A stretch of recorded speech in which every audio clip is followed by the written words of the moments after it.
Erie County. Yeah. Myself. I remember you. I've seen you. At, You remember me? yeah. It's been a long time. Yeah. Everybody? Oh, there you go. Oh, my, chat with-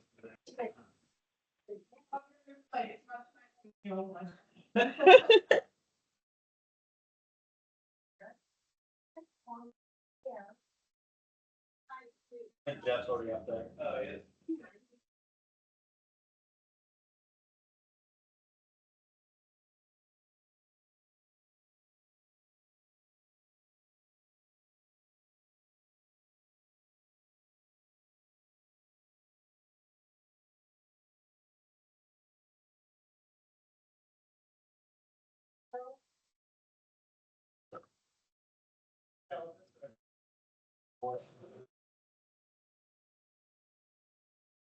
I don't know if it's gonna work. Even if we did just, you know, a lot of the. Order from the bricks.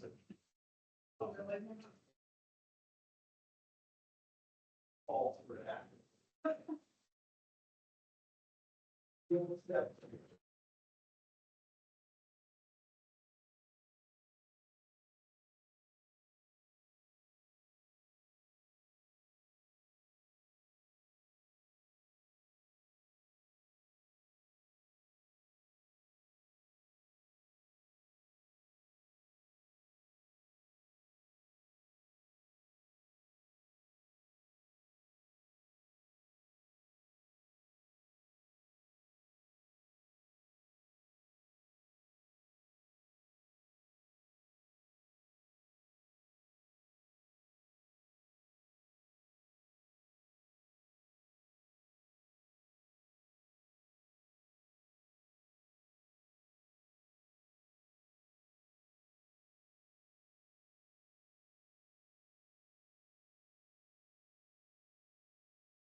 Send it to Chad, Send what to Chad. that P106, because I think he would have to actually e-sign it.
So,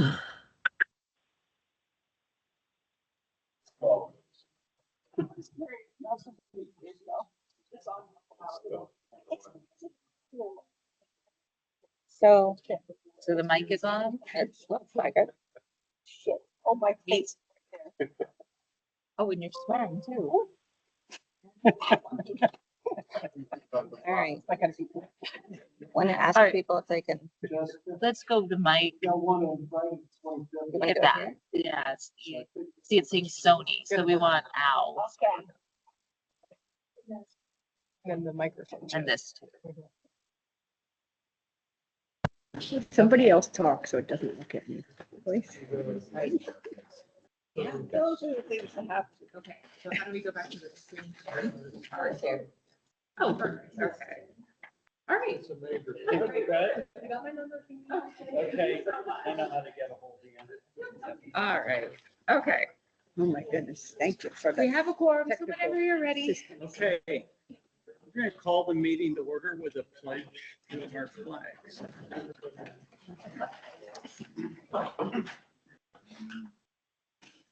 I pledge allegiance to the flag of the United States of America and to the republic for which it stands, one nation, under God, indivisible, with liberty and justice for all.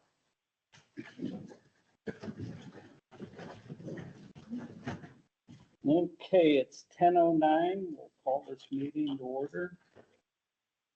Are there any public comments on agenda items?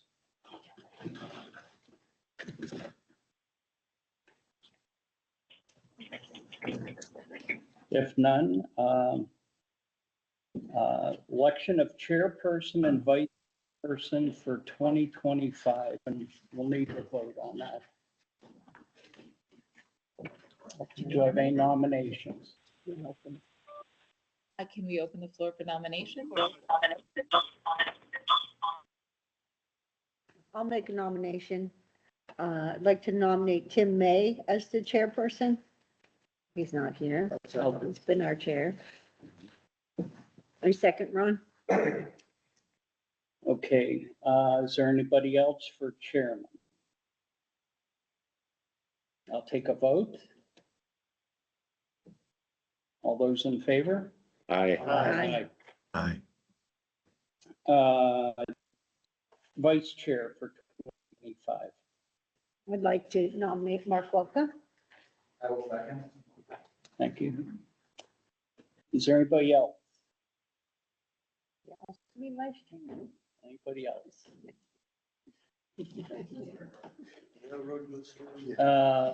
All those in favor, please say aye. Aye. Okay, minutes.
I'm using the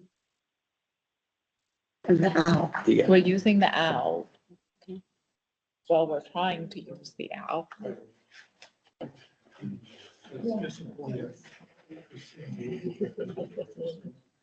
Because it's so good. Not working by a different. Is it that much down at the bottom here, Mark? On the screen? No, that one is the computer. So we're trying to get the owl to light up. And we're on the owl. Sorry, I gotta reach up here.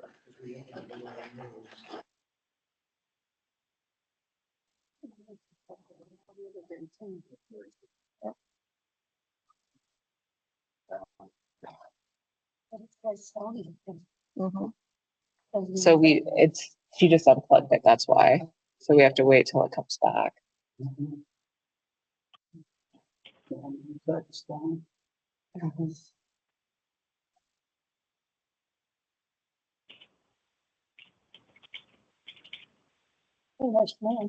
Yeah, the computer camera's working.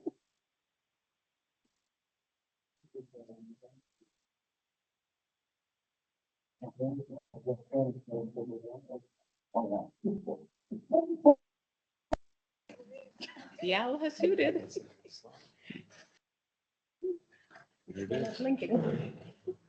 I think I'm sitting too close to it. I'm moving over. No, you sit right where you're at. It'll find you, Jeff. My proximity. Oh, no, now not. It went away from.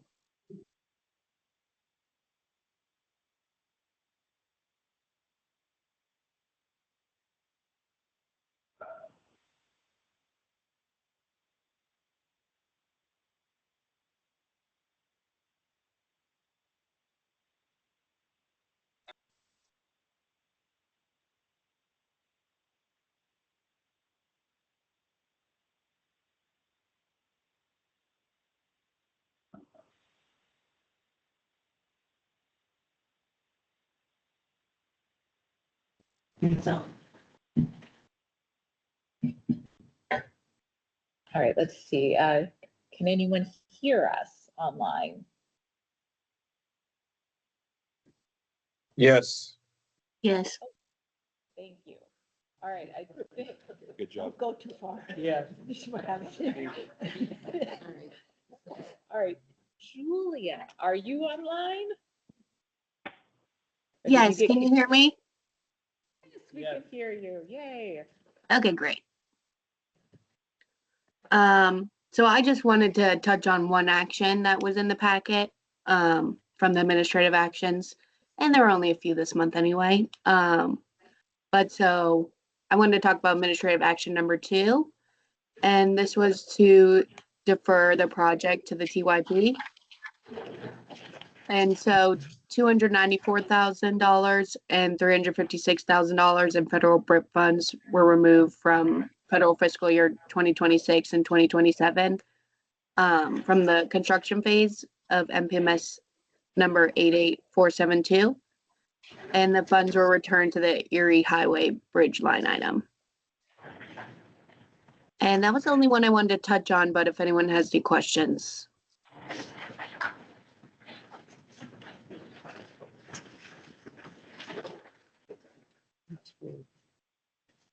But if not, Thank you, Oh, sorry. Julia. thank you. Okay, results from eval. Emily, you want? to Yeah, touch on that one? thank you for everyone who voted by e-ballot. The results of the vote to advance the 12th Street paving project were 17 in favor, 0 abstained, and 0 opposed. So that passes. We're still waiting to hear if it will get approved. It now has to be approved in Washington, D.C. It can't be approved here in Harrisburg anymore. So hopefully that will get approved very quickly, but it was approved by the committee. So that is all for the ballot. Does anyone have any questions about that vote? I'll call for a motion, send that down. It's actually already been sent. Oh, has it? It's been sent.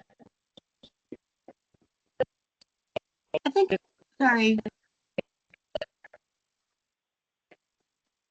I think it was approved by Ronique at FHWA, actually.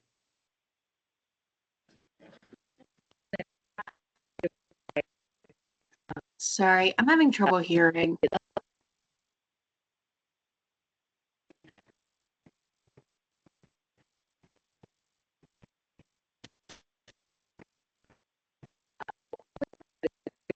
Anymore, that would be great if that is the case. Oh, did we lose the owl again? Sorry, I had trouble hearing what you said, but I think it was approved by Ronique at FHWA. Okay, thanks, Julia. Okay, thanks.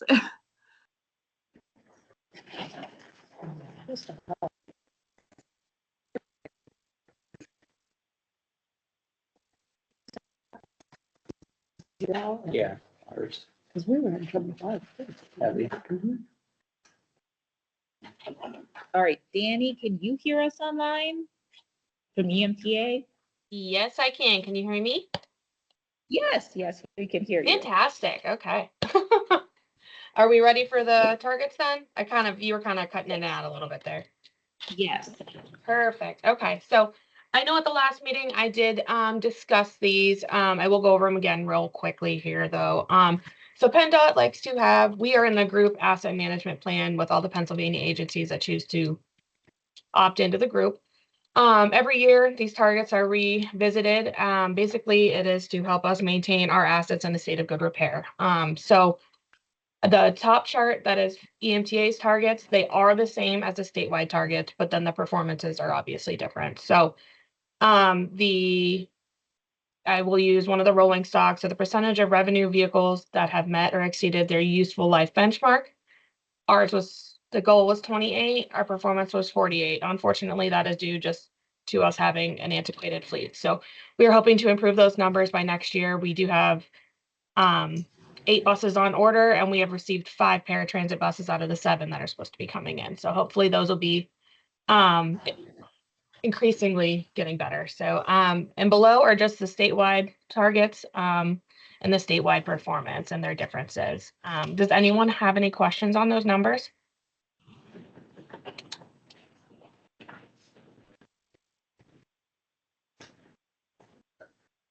All right. And I do believe we need to vote on these targets. Okay, thank you, Danny. Yep, thank you. Do I have a motion to approve the targets? I'll make that motion.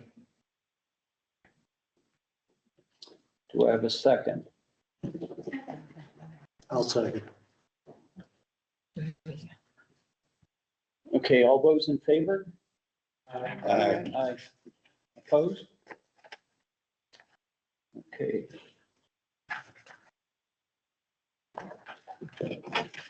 Okay, the WalkWorks grant application, Jackie? We'll come up to the microphone if that's okay. That'd so be the other great. people can hear us. Yep. Hopefully, Where is the microphone? it is Oh, actually okay. in the owl. Okay. Hopefully. I could also, Hopefully. if I could butt in and request that the screen stop being shared on Nancy's, because I can't see anything but that, all of us sitting in the lobby. Oh. Okay. Yeah, I do see your video, but it's really small.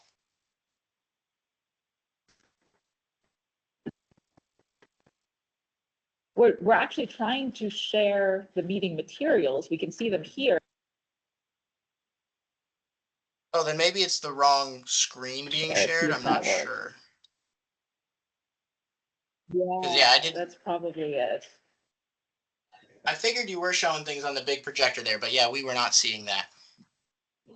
Do you know anything about Teams? Are they not? All right, Marcus, can you see the meeting materials now? Yes. Oh, okay, okay. Yeah, thank you. Yeah, no, thank you for speaking up. Okay. Okay, hi, good morning. My name is Jackie Spry. I'm the Director of Planning and Neighborhood Resources at the City of Erie. This is my first in-person meeting, so thank you. We, over the last year, really, there's been a lot of discussion from stakeholders, in particular downtown stakeholders, about been having discussions around the connections from the downtown to the bayfront, but also the connections within the neighborhood. There's also been a lot of focus around not only accessibility, but also equity. Last week, I heard a figure that Buffalo Road neighborhood, the residents that reside in that neighborhood, have 40% of them are without a vehicle. So we've been having these meetings and discussions, and Emerson Bannon, the Parks and Rec coordinator at the county, is going to discuss with you our request to the MPO for doing a bike share study. So I put together a little one pager. Hi, everyone. I'm Emerson. I'm the Parks and Recreation Coordinator with Erie County Planning. I put together a little one pager with some information, just kind of introductory elements of what bike share is. So bike share are shared bicycle systems where you borrow them for limited periods of time. And that could be, there could be a cost, a membership base. They could be electric bikes, standard bicycles, really anything. There's a fairly large amount of models that various communities, large and small, have tried. And that's one of the reasons why we think a study is necessary, is we want to figure out what's the best fit for Erie County. In 2023, there were 157 million trips in bike share and micromobility systems in the US and Canada. Over a million in Philly's system alone, which is called Indigo. So this is something that has really kind of taken hold in a lot of places, and we think might be beneficial here because a lot of people might not have cars, even in the smaller towns. They also suffer from a lack of vehicles, and might, a bike share could be useful for getting to school or the local park.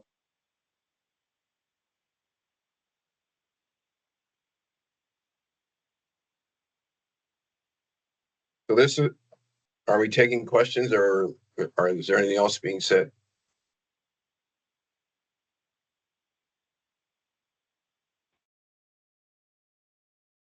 Can you hear me? Is off. Emily, can you hear me? We can hear you. Yeah. We can Okay. hear you. All right. I don't So think you can hear us. Well, now your mic is on. I can hear you now. I heard some gentleman talk about these scooter thingies. So my question is, what's this study looking to understand and analyze? And the other question is, who's going to pick up the mess all over the county? Because I've gone to big cities in Philadelphia, New York, out in California, and the way the system is, those things run out of charges and then they're just put aside. Yeah. Okay, well, we weren't really at the question. Well, we weren't at the questions phase yet. I was still discussing. And as for e-scooters, those are banned on all public roads in Pennsylvania outside of Philadelphia and Pittsburgh. So those are not necessarily part of the equation here. As for this, there's a mixture of traditional bikes and e-bikes. Traditional bikes, of course, would run out of a charge. And there's also more different models where you have to dock them or something else. The study itself would figure out those contours, because there is a benefit in terms of increasing accessibility and vehicular access. And the exact model that we would want to go for are that would be that's what the study would be going to find out. Who might be able, how much we would want to integrate it with public transit, whether it would be a fully private system, because there are those as well. There's really different ones in where it would make the most sense and have the greatest benefit. So that's the study would be determining the exact specifics of such a model that would work best for Erie County. And it's not just big cities, specifically Crawford area transit. CADA's support nonprofit funded their own bike share system, which is operational in Meadville and also in smaller communities like Pontiac Lake. And that was one. I don't believe they use any e-bikes. It's entirely they modify standard bicycles. It has a GPS tracks your location, and there's a certain area where the bike share is used, and once it goes there, it locks the wheel, so they don't have to worry about tracking them down, all over the place. And that was one that was entirely, privately funded through sponsorships and through their support nonprofit, and that could work in a lot of our smaller communities as well as the city. So there's a number of models that are working here. E-scooters are not necessarily going to be part of the equation outside of a change of state law, which is not what we're asking for. Currently, Erie County, so the WalkWorks program itself is a cooperative venture between the Pennsylvania Department of Health and the Pennsylvania Downtown Center. So really looking at the impact that active transportation might have on our downtown communities, because that's a vital part of downtown and Main Street revitalization. And since Erie County is a priority county, this allows us to request up to $50,000 without match. And so that's what we're looking at here today is, this would not require any match on our part. This is, I was contacted by the Pennsylvania Downtown Center saying, hey, we want to try and get some of these Thank plans you. in Erie County. Thank you. Now, that, and anybody has any questions, they're free to talk to, does anybody have any questions at this point? So how does this affect the one that have done on 21st? The walkthrough. How are you going to affect the one that I have done? How's this match with the one that I've got started out with? Walkthrough. I didn't know you had much. So do you have been awarded? No. We're doing the grant right now. The engineering grant. Because it's 6,000 people, and we have 40,000. We have a map describing present and future trails in Corey. So, we saw yesterday, they had 30 for the week. And Well, any municipality can apply. It's not an MPO. It's not an MPO. done by the 18th and submitted by the 21st. Okay. So how does this match into that? Regardless, it's all downtown in the city. Well, I haven't seen the plan, so I cannot know exactly the contours of what your plan entailed. I'd be happy to take a look and talk to you about it. I mean, the idea was, this would be just kind of figuring out what municipalities were interested. I think he may be asking though, is it in competition with the current, with your current application? I don't know the answer to that. You know, Emily, what the pot of money is for Walkworks and Not the full pot. There's $50,000 available in grants. That's the maximum you can be awarded. And there's no match for anyone in Erie County. So hopefully, I mean, the hope would be all could be funded. similarly like multimodal, lots of applicants come out of Erie County. Yeah. Multimodal projects, they don't choose one over the other. It's not like there's a cap. The intent of Emerson and Jackie's project is to do a study countywide of where bikes shares fit and what types of bikes and what ownership and what funding might be necessary to make a bike share possible in Erie County. So it's a study of how that could happen and where it could happen and what partners would need to be at the table. So not, you're doing a plan, a trail. Yeah, they wouldn't necessarily compete, but the reason we wanted to bring this to the MPO is because we wanted to be countywide, in looking at bike share, not necessarily just the city, not just Corey, but everywhere. Mr. Chairman, Yes. I'm from Corey, so this is the first I've heard of this. This is a trail project which is done by a different governmental agency. I think DC and the conservation, DCMR. That's where your grant goes. And All the grant goes to the city to do the engineering on the I'm trail. not talking about the city. I'm talking about when you write the grant, what government agency are you petitioning? Pennsylvania Board of Health. It's the health department. that runs Okay, the now program. you are petitioning who? In Erie Grant. for the grant.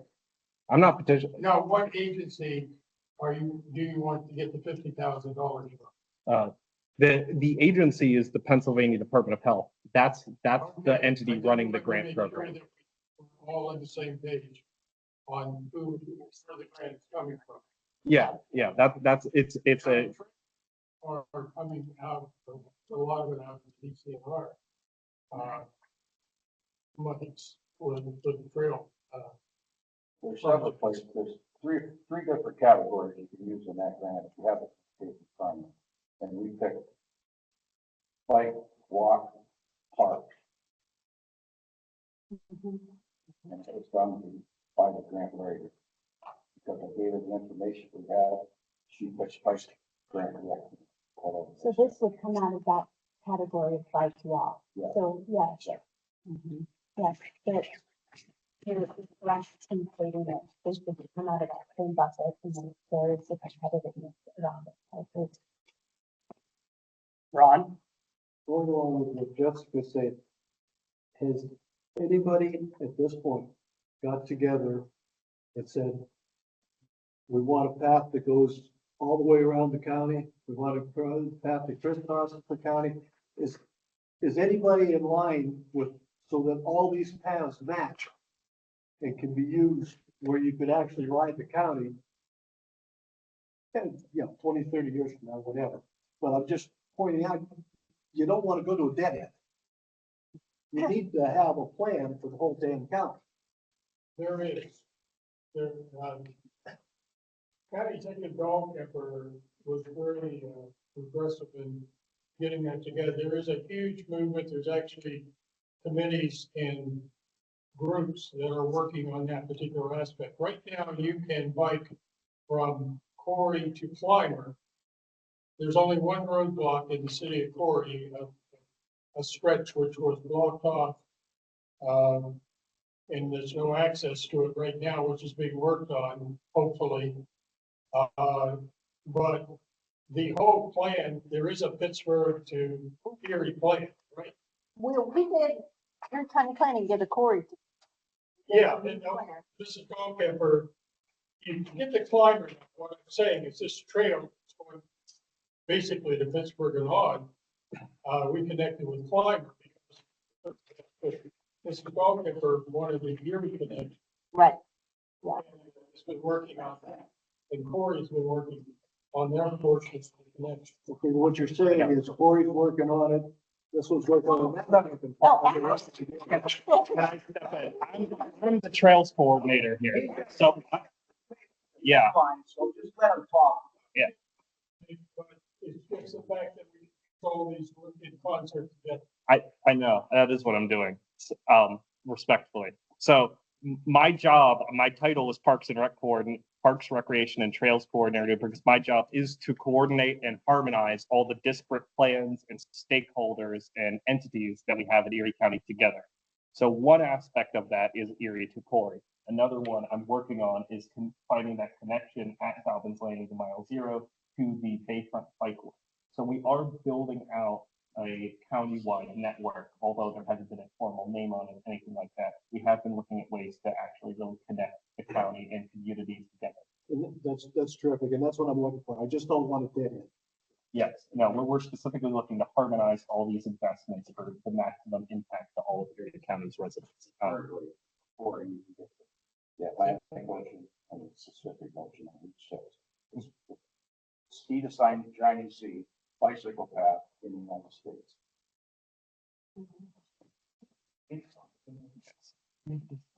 So And- Emerson, your ask today is for the MPO to approve an application to WalkWorks Yeah. or a countywide study of. That the county would be the applicant. That the MPO would. I'm sorry. The MPO, yeah. Yes. So currently this would be just signing off on allowing us to put in a WalkWorks application through the MPO, no match required, so we are not putting up any of our own funding. And this would just be a study figuring out the best ways to move forward and what model might work best for Erie County, so that, when you are out, you might be able to, actually, even if you didn't have your car that day, or you didn't have your own bike, you might be able to get from Summit to the city, or Summit to Corey, or Corey to downtown, wherever you want. Those are the kind of options we're looking for, something that could have a countywide benefit.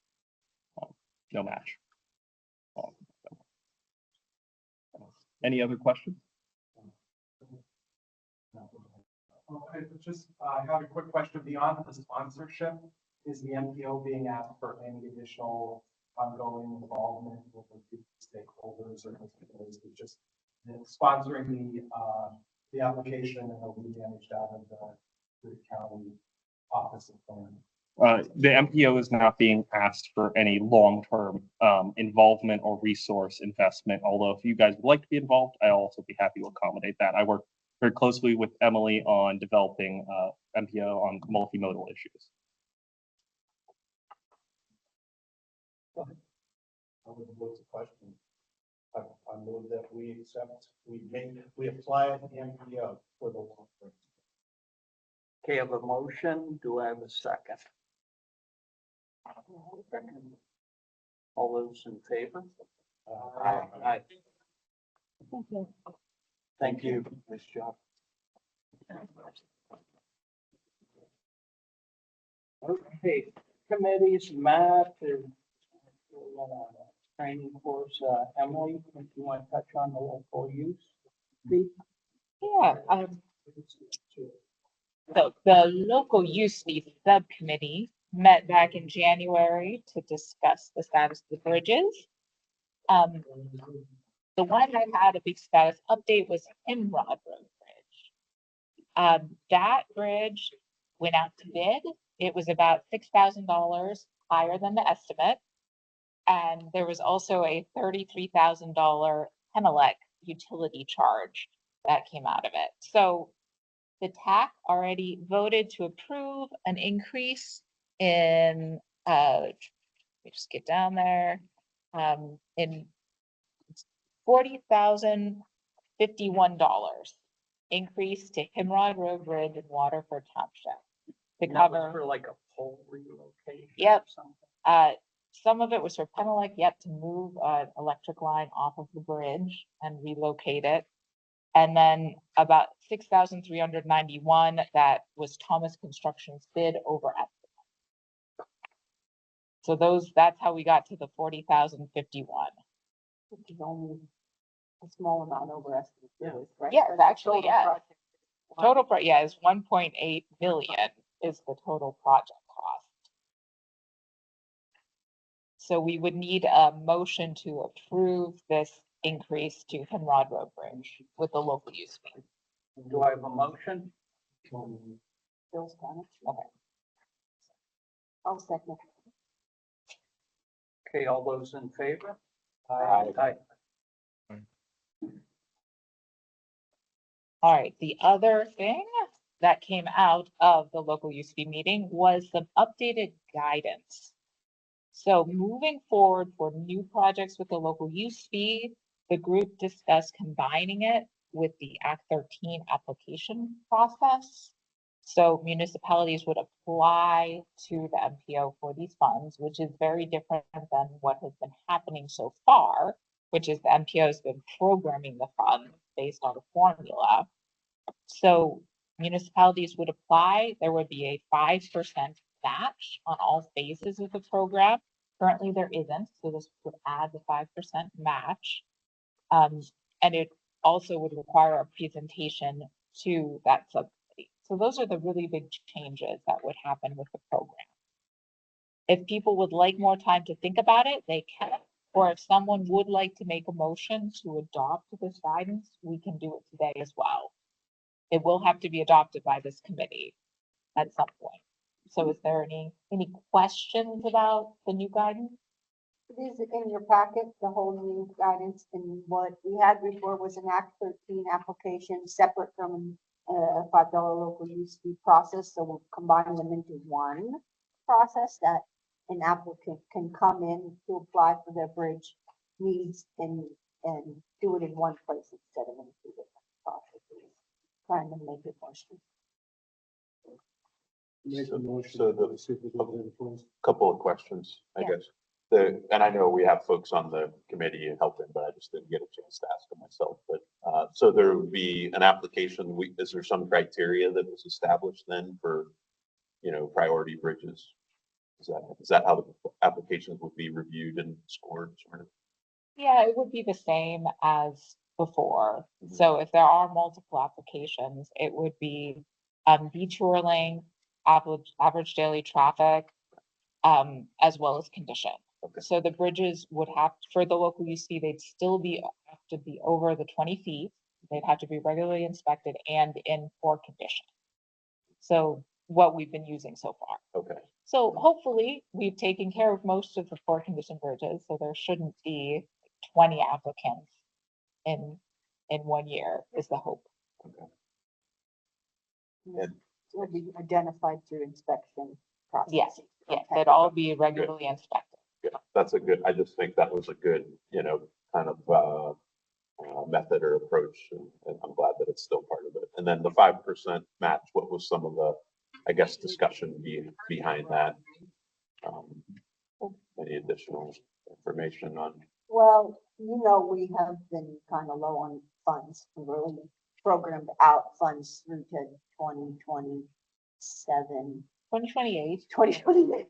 Yeah. So the model we've been using was really, pay everything, and we really don't have a lot of money now left to program. So in order to try to at least have some, have some contribution from the municipality to fund that, to help to ensure that we don't run out of funds quite as we have.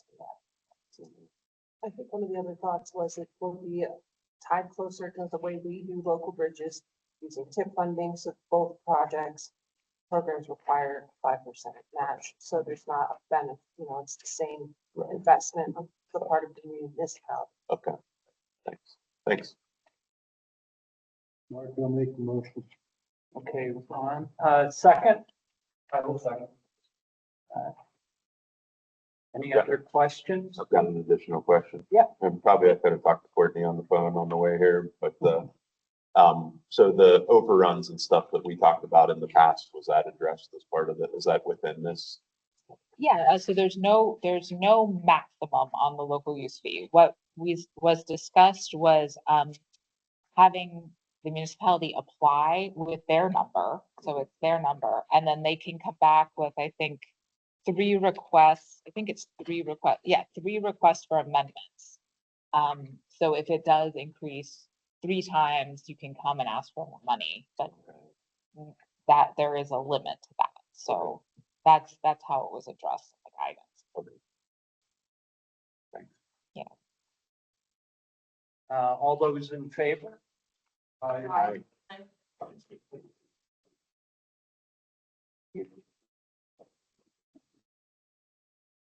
Okay, bylaws, Matt? I'm not gonna go come back here and just try and be loud.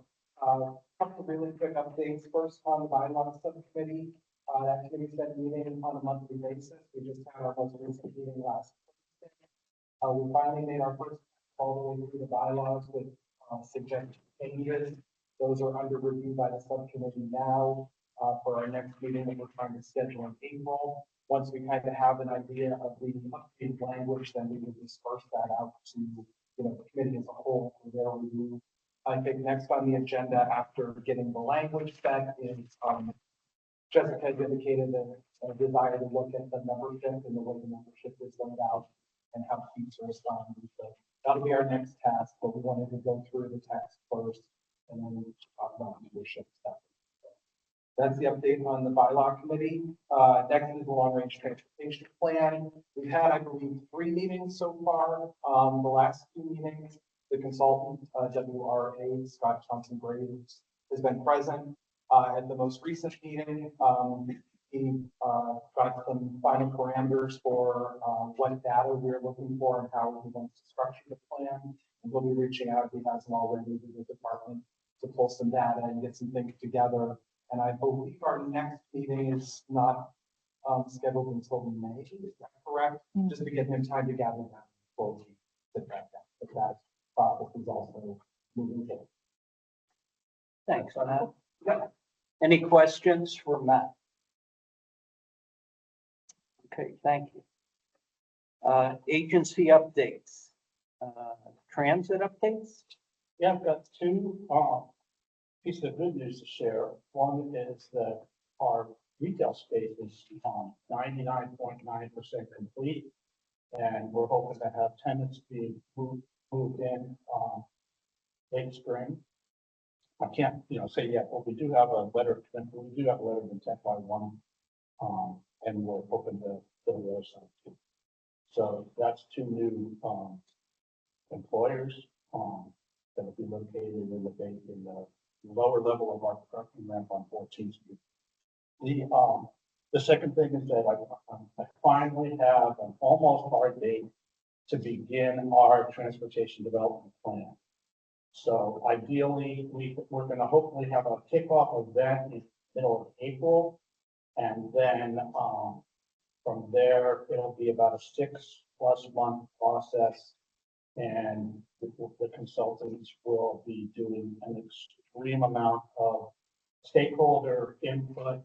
So obviously, we'll want input from everybody representing MPO, the planning office of the city and the county, as well as a whole slew of community centers and citizen groups, et cetera.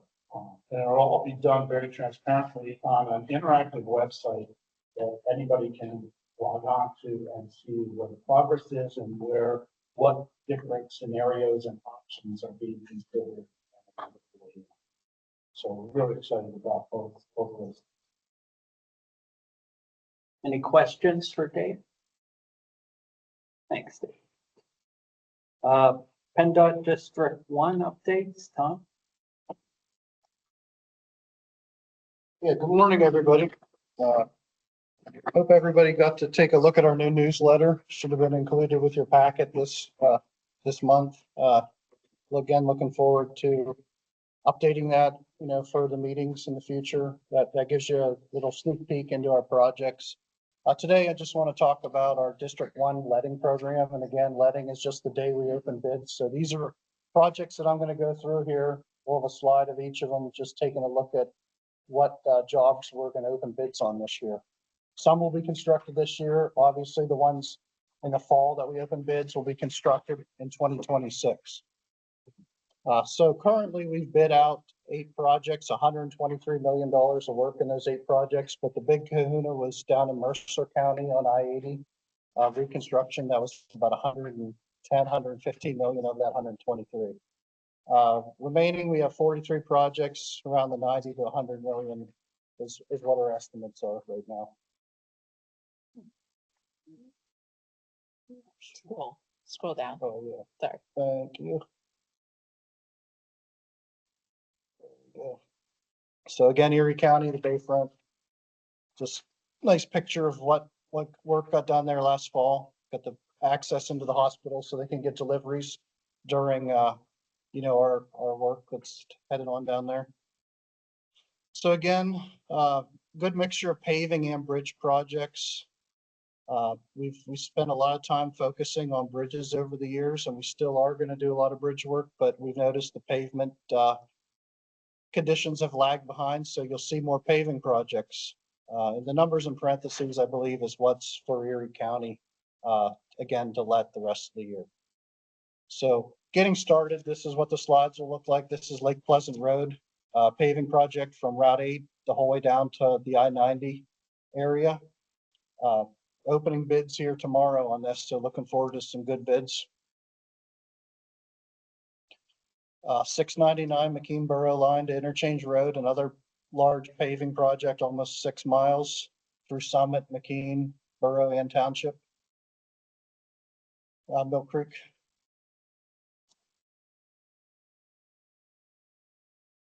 Also doing work with safety.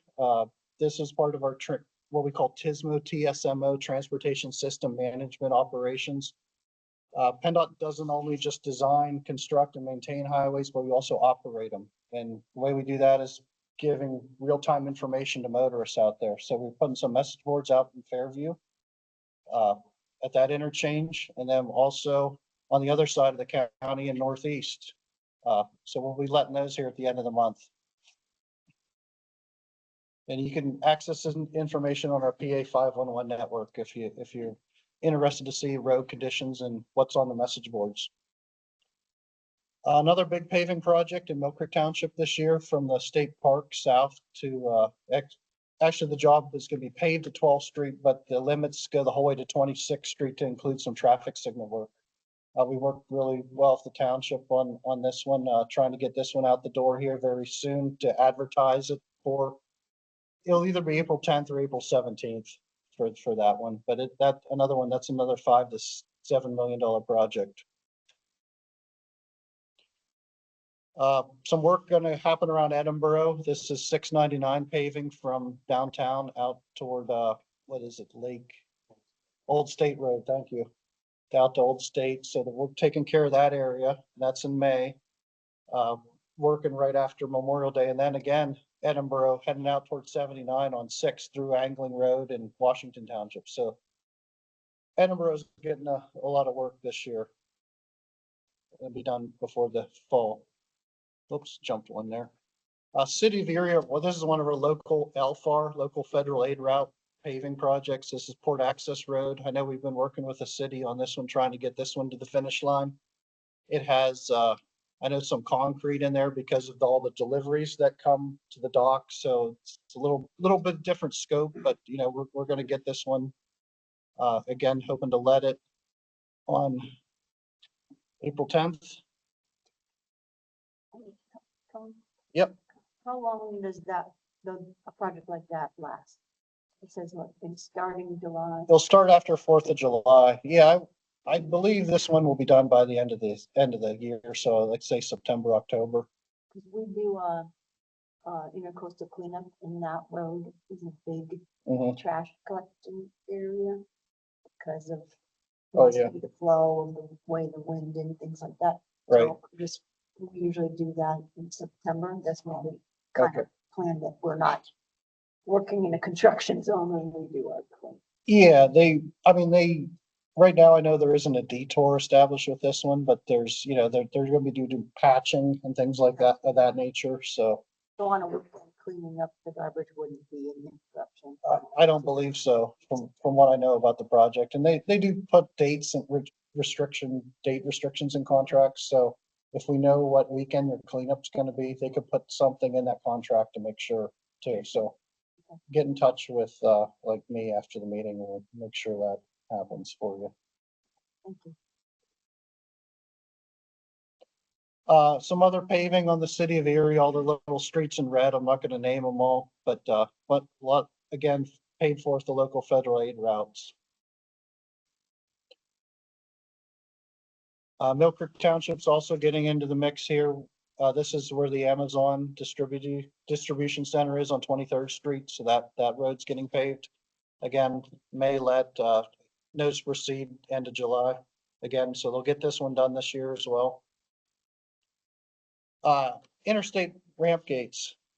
We've been trying to install interstate ramp gates at the entrances to help manage traffic. Obviously, if you have an incident on the interstate, you don't want to flood that incident with a whole bunch of traffic. So having gates at the exit ramps to kind of control that. And, you know, obviously we'll work with state police and local authorities on, you know, how those go down, but, you know, and you know, how we operate them. But it's, I guess the Turnpike in New York has ramp gates as well. And so we'll again, this will be a new venture for us, but we'll see how it works. Again, it's a tool to keep putting people into the queue of a stoppage if there is something out on the interstate.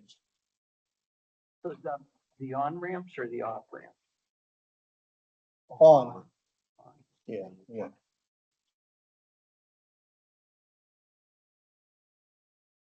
Here's a pedestrian project over in Fairview, Route 5 and Hardscrabble Boulevard. VRU, that's vulnerable road user. That's just a pedestrian and you know, a bicyclist or a pedestrian that uses our roads. They're vulnerable at times depending on traffic and things of that nature. So this is another safety pot of money that we can do something with and, you know, make an improvement at this intersection. High visibility crosswalks. Multimodal improvements on State Street between 2nd and 5th. This is touching into where the Central Bayfront project is. So working with the city on that. I'm not sure the scope of this. I know there was talk about continuing bike lanes. I'm not sure if it's part of this project, but there's definitely some pedestrian and signal improvements. A lot of that signal equipment's pretty antiquated if you've been down toward Hammett. Some bridge preservations, we get into, again, these culverts, instead of a big replacement project with millions of dollars, we can go in, we inspect these every 2 years as well. And, if they just need some patching work, some cleaning out of the inlets and the outlets, we can do that, for a reasonable cost and get another 20, 30 years out of that culvert. So it's a good kind of preventative maintenance type investment that we can do. And so we're doing that here on Grub Road.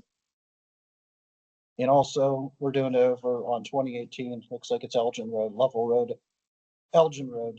So I think those projects are going together. Now they're going again, you'll see in October, notice proceed in December. So that work will be done probably in 2026. You can see the kind of our inspector standing in the pipe there. So they're pretty big culverts. Corey's getting a lot of work too, in 2026, but we're getting it out the door here in the fall. I know we've had meetings with them here recently.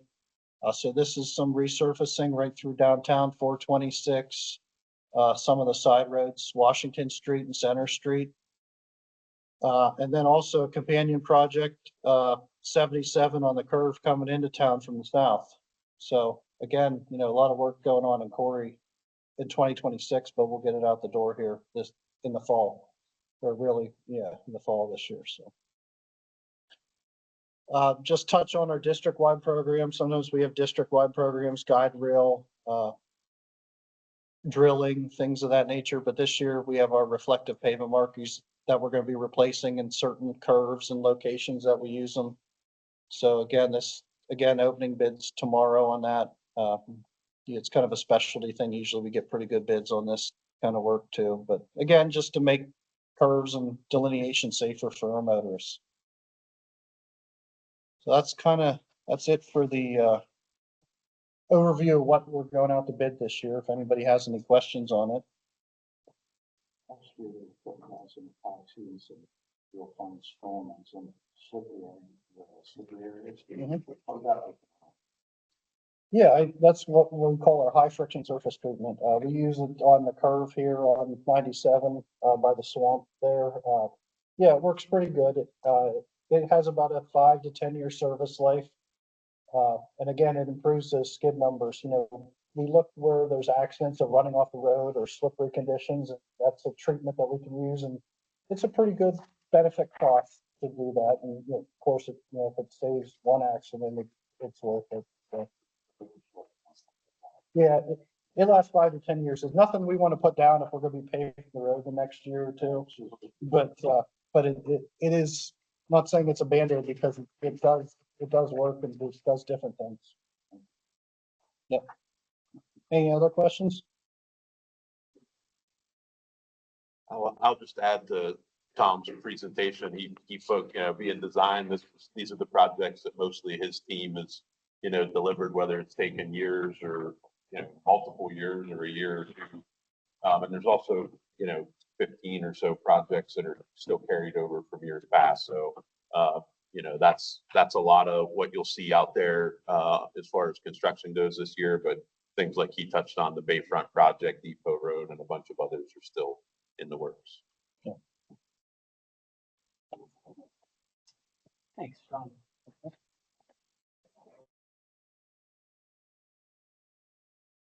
PennDOT central office updates, Julia? Hi, can you hear me? Yep. Okay. I just have a couple updates. So the PennDOT Connects municipal outreach meetings are coming up again. And this is a reminder that these meetings are an opportunity for municipalities to learn about many free transportation planning resources, and also networking with PennDOT and other planners and municipalities. There will be a PennDOT One Map GIS demonstration, as well as a PennDOT local bridge inventory demo. And so District 1's meeting is on April 28th from 1 to 3 p.m. in Oil City, as well as online. And I will send the registration link for that to Emily after the meeting. And then also the 2025 public comment period for the 12-year program update is open. It began on March 3rd and will continue through April 30th of this year. You can complete the transportation survey online or request a paper copy or complete it on the phone. Also, the State Transportation Commission has released the 2025 Transportation Performance Report, which contains information on how Pennsylvania's transportation system has performed over the last 2 years. And then lastly, there will be an online public forum on Thursday, April 10th, which will feature a presentation from the PennDOT Secretary of Transportation, Michael Carroll, as well as a live Q&A session with PennDOT personnel and State Transportation Commission members. And I will also provide the registration link for that. And that is it. Are there any questions for Julia? Thank you. Thank you. Any other business? Got one item, Mark. Yes. Just wanted to announce, I know we sent emails to our planning partners, but when we have a personnel change, we like to share it. And Courtney Lyle was just recently promoted. She has for years been the planning and programming manager for District 1. Her new role is similar really, but she will be the district asset manager. She'll report to me. The planning and programming unit will be under her purview along with our information and data management unit. So I think it's a good marriage of those two units as we kind of look forward to enhancing our asset management efforts. We have new computer systems that we'll be using to help us with that, bridge asset management, pavement asset management, but that's part of Courtney's role, along with just really, focusing, making sure that we're programming the right projects at the right time. So she'll still be heavily involved with all of us here. She'll still be attending these meetings, and luckily we'll have a bigger team to help her and the whole district with some of those efforts. So a well-deserved promotion. So thanks. Is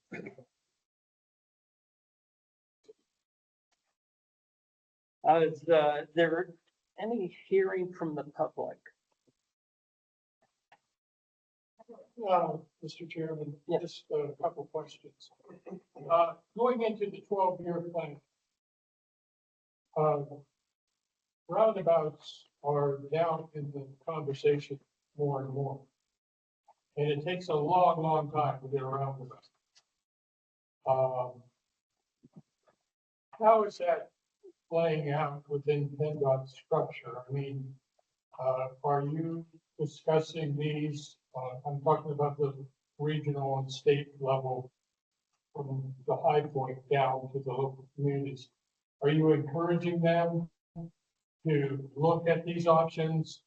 Are these options being successful in other places? As we launch into this new decade of road building, things have changed a little. The second part of the question is, what is the difference, the variable between the cost of installing lights and the things you need in an intersection and the maintenance of those items going back to the local municipality also, versus the cost of a roundabout maintaining?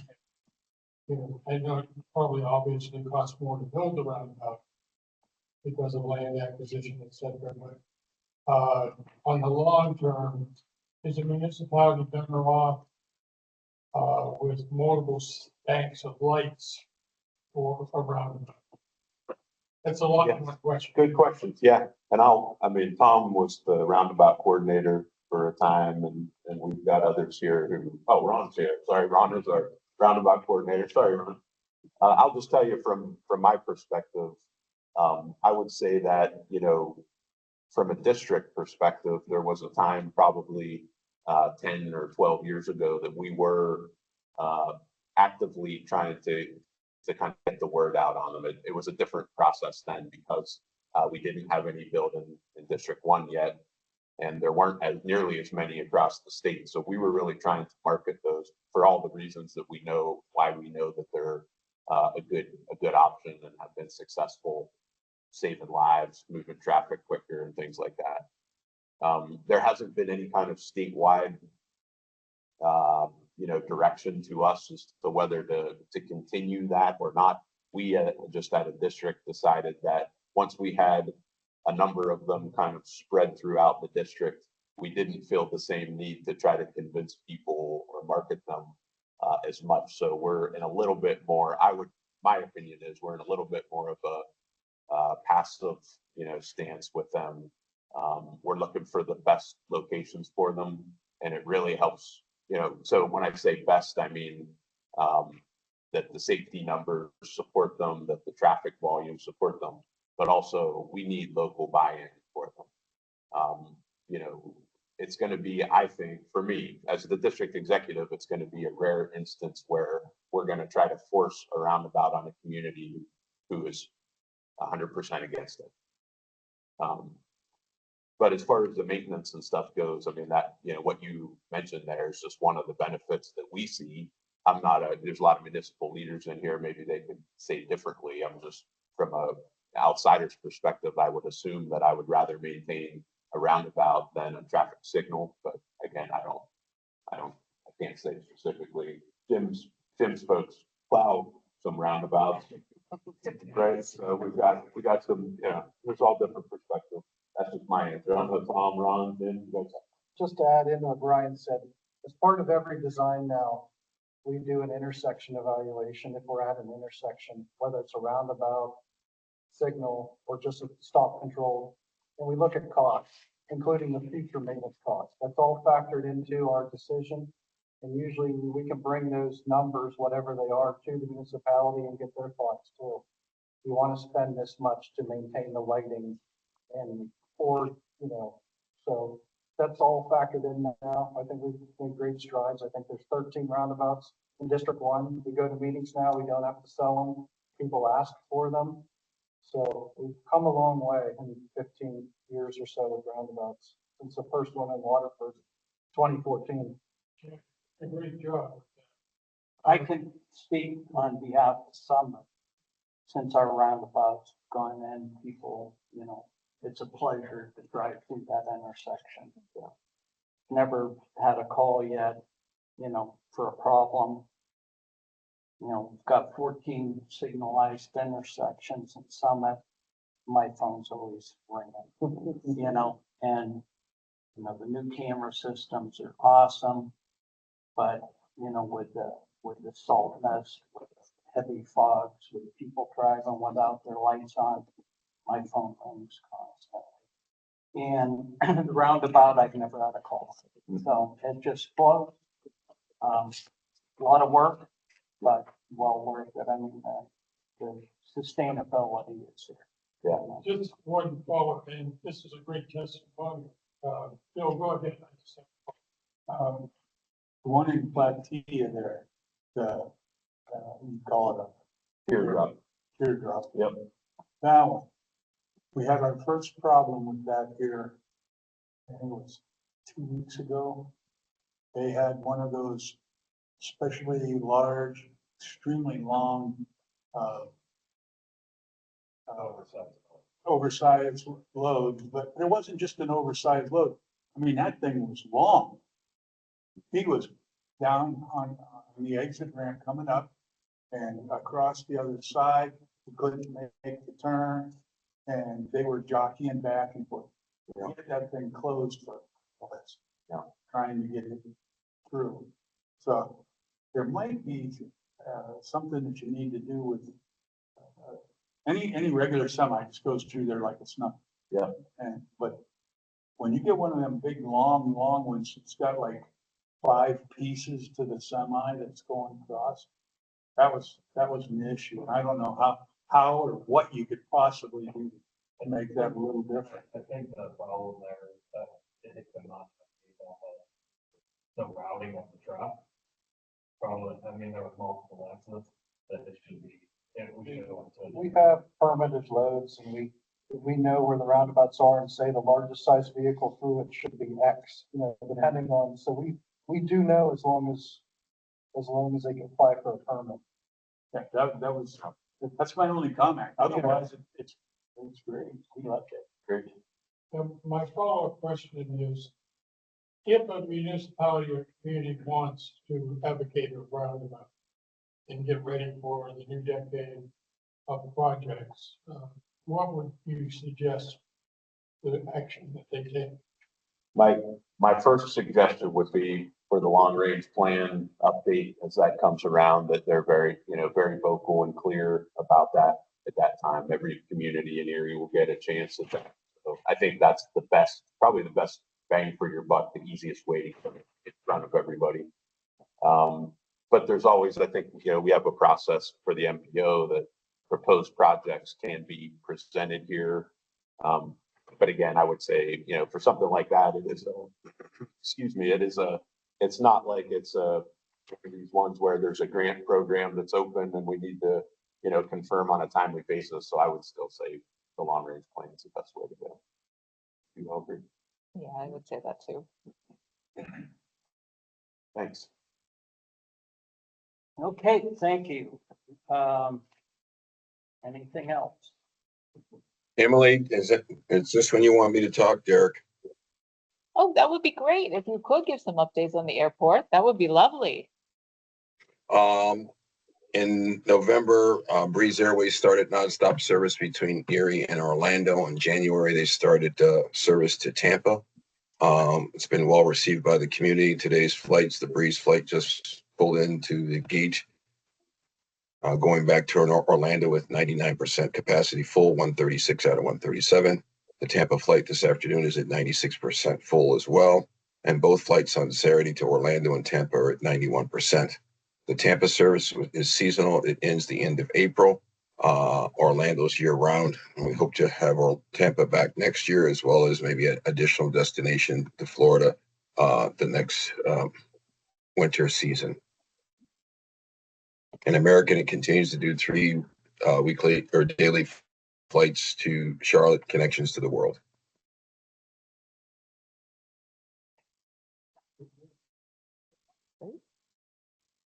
Any questions? Okay, thank you very much. Thank you. Do I have a motion to adjourn? All those in favor? Aye.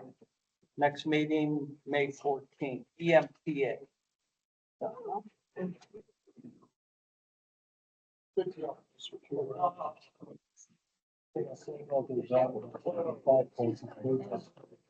then yeah. Yeah. That was the